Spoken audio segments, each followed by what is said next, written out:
મારા દેવ, મેં તારા પર ભરોસો રાખ્યો છે. મારી રાજ લાગજે. મારા શત્રુઓ મારા પર જય જયકાર ન કરે.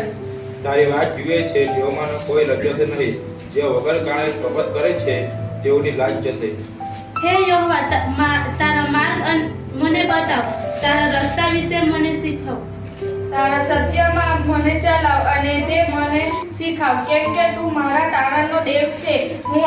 હું આખો દિવસ તારી વાત જોઉં છું. હે યહોવા, તારી રહેમ તથા તારા વાત્સલ્યનું સ્મરણ કર, કેમ કે તેઓ સનાતન છે. મારી જુવાનીના પાપ તથા મારા અપરાધોનું સ્મરણ ન કર. હે યહોવા, તારી ભલાઈ અને તારી કૃપા પ્રમાણે મને સંભાળ.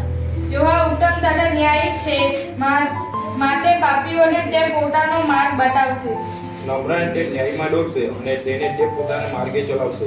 જેઓ તેનો કરાર તથા તેની આજ્ઞા પાળે છે તેઓને માટે યહોવાના સર્વ માર્ગો કૃપા તથા સત્યતાથી ભરેલા છે. હે યહોવા, તારા નામની ખાતર મારા ન્યાયની શ્રમા કર, કેમ કે તે ઘણા છે. જે યહોવાને પ્રિય છે તે કયું માણસ છે?